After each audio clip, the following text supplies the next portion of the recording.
Oh man, I can't contain it. It's so good.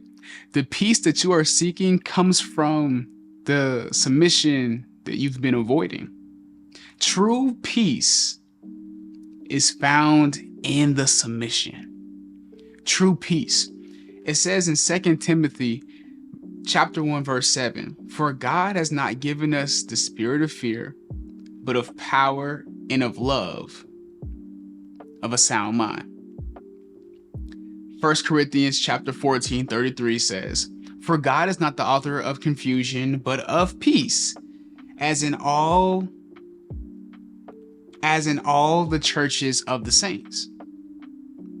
Then it takes us to Psalms 119 verse 165. It says, "Great peace have those who love your law, and nothing causes them to stumble." Then let's go to Psalms chapter 55 verse 22. "Cast your burden on the Lord, and he shall sustain you. He shall never permit the righteous to be moved." Now, let me go a step deeper. Because this is like, when I read this, man, it's in James chapter 3, verse 14 through 18. It says, "But if you have bitter envy and self-seeking in your hearts, do not boast and lie against the truth. This wisdom does not descend from above, but is earthly, sensual, demonic.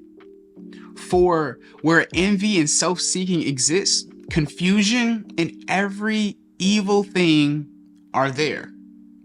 But the wisdom that is from above is first pure, then peaceable, gentle, willing to yield, full of mercy and good fruits, without the partiality and without hypocrisy.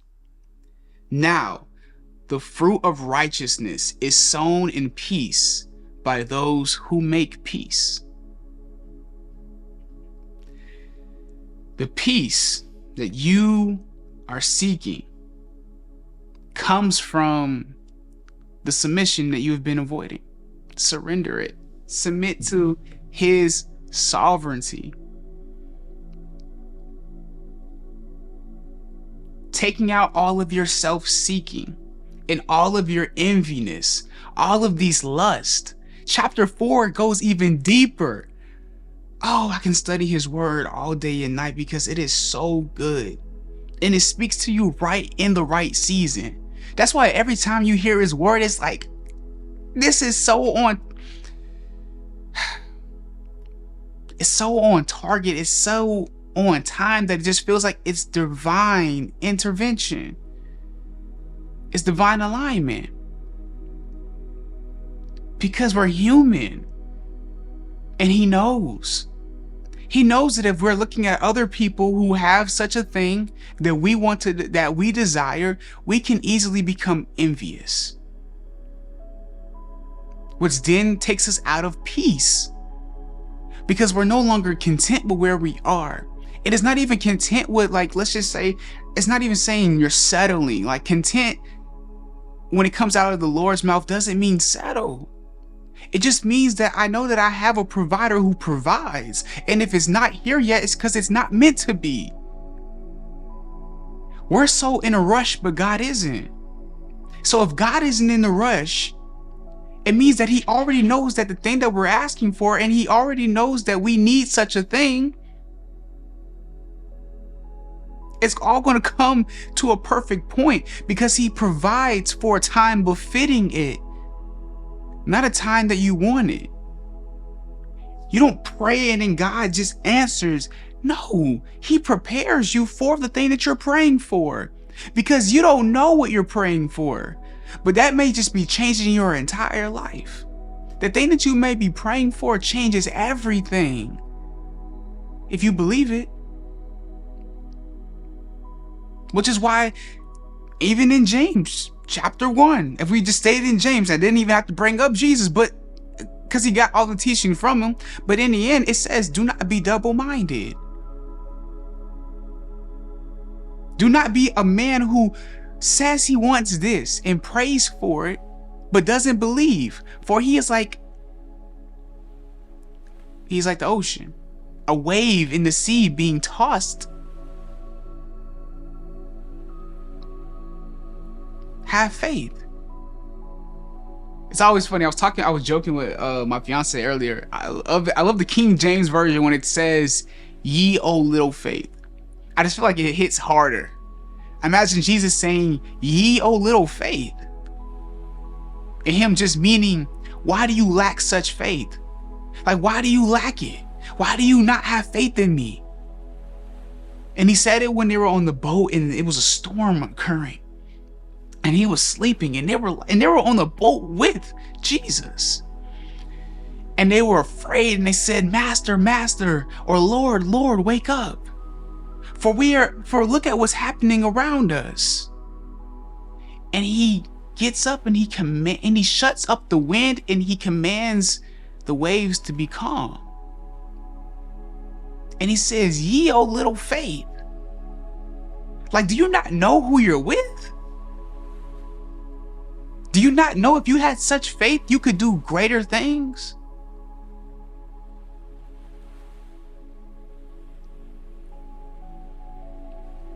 And they were marveled by the fact, this is the fear that God wants, this kind of reverence for him. Because he's so almighty and powerful, they had this type of fear. For even the waves and the wind obeyed his very commands. The authority that we should be submitting to brings in the peace. The very thing that we were avoiding is what brings forth the thing that we're seeking. I promise you, you don't really want all the riches in the world. Like, you don't want to be a millionaire or a billionaire. You say you do, but you don't really want that. What do you want? Peace. You want peace. You want comfortability. You want the things that all that provides, not the thing itself. So don't fall in love with the thing itself. People are killing and working their entire lives for the thing itself when they only want the byproduct of such a thing. But what if I told you that the byproduct that you are actually seeking doesn't come from that? For that is just a resource. It comes from the source above. How do I know? Because it tells us so. The Bible ain't withholding. It literally says, "This wisdom does not descend from above, but is earthly, sensual, and demonic. For where envy and self-seeking exists, confusion and every evil thing are there." No wonder why you can't have peace. No wonder why there was a moment in my life, let's say 3 to 4 years ago, where I literally was bedridden. Flu, fever, whatever it was, definitely had the fever. Because I was stressing, I was so worried, I didn't have peace, and I was making the most money I ever made in my life. Oh, I gotta tell a full story. I gotta make a whole video just on this, because it's so powerful. That was the last time I was sick. And the last time I was sick, we thought it might have been COVID. We didn't know what it was. I was so worried. I was so stressed. I put so much worry. The worry became worship of the problem. And I wasn't even in a problem. I was living in the most quote unquote abundant part of my life that I ever have. I had more financial blessing because I never believed that a true blessing could cause that much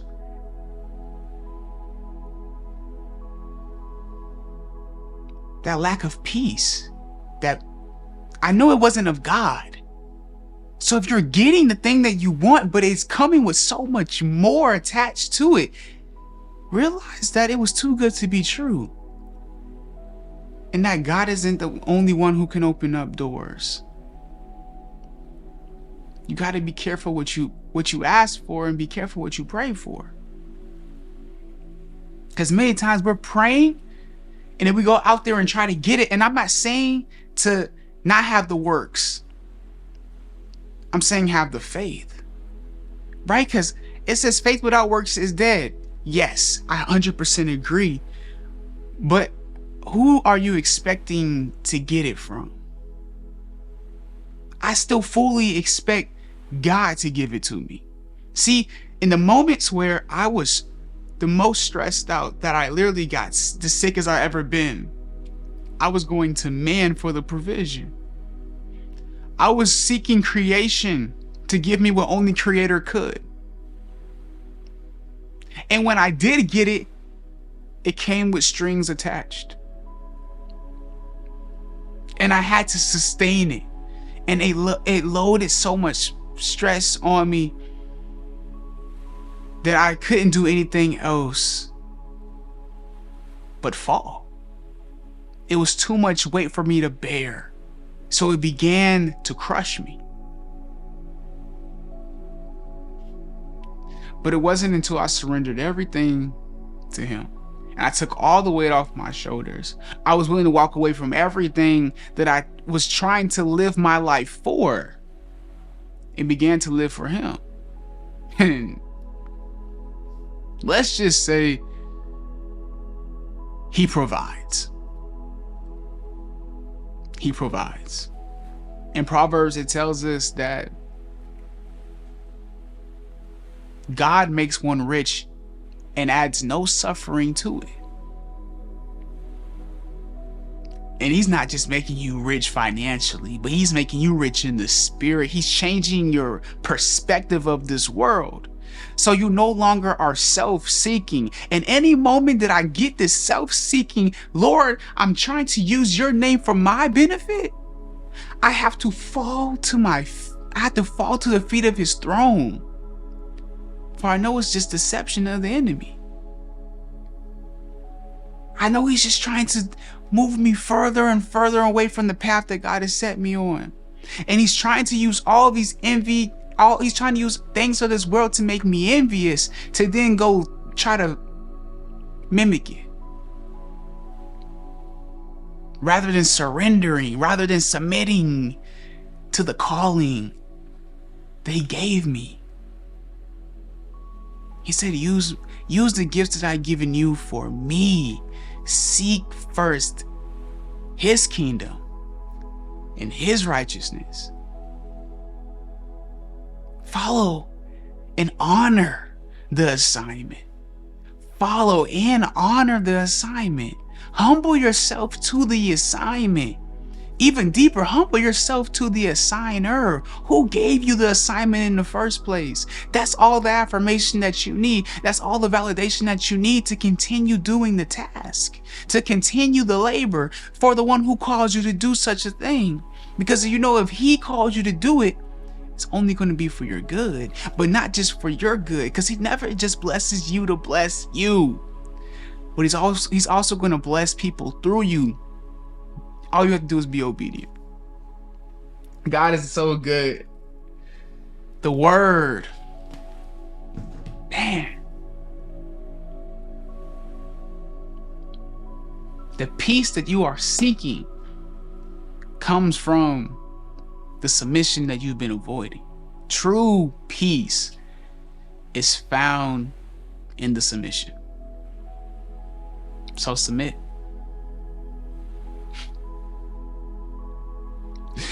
Begin to delight in the Lord. Psalms 37:4. Find it. Whatever it is. I find myself able to delight in the Lord when I'm in the darkest places. It's when I get so high up that it's hard. So I have to humble myself. I have to constantly be checking my heart posture. I have to constantly humble myself. It is not to say that I feel like I'm any less than any other man, for I know that I'm not. We are all equal, for He created us this way. But I know that I'm less than Him. So I submit and I surrender all of my desires. And some of them aren't bad. They're just not His. And I submit them to Him. See, some of us are so caught up in our own pleasure that we miss our purpose Because our purpose is not found in what we want, but him.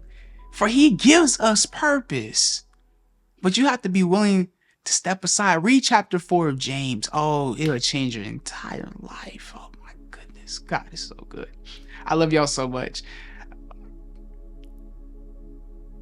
I would be lying if I said I didn't come here to give y'all a word, but I didn't come here to give you a Bible study. But God is so good. The Holy Spirit uses. I love y'all so much. Hey, if this was a blessing to you, man, do me a favor. Even more than liking the video, I think the like is cool. If you're gonna like it, like the video. That's fine. But tell me how. Oh man, the comments that y'all said on the last video, just being able to read the things that you are beginning to let go of has been amazing. I responded back to every single one because I love it. Like this, I'm in my purpose. I'm in my ministry here. Like this isn't just met. Like I'm being real with y'all for a second. Like everything else aside, my calling is I'm just using digital discipleship. I can't be where you are. I just can't. But if we can all come here together and literally just have these type of conversations, it could change our life. It could change our faith. It can start helping us walk in the respected callings that he's given us. And that's all I'm here to do. Like, I don't want to just shine, but I want to point every single one of you to his light. I'm a resource. I'm a lamp. But go to the sun. Don't just watch these videos and say, oh, God has done something and spoken something in you for me. But get in his word. Because these are just what God has given me. Imagine when he could give you if you were just willing to submit. So do it. And hey, if not today, you know it is. I'll see you tomorrow. Peace.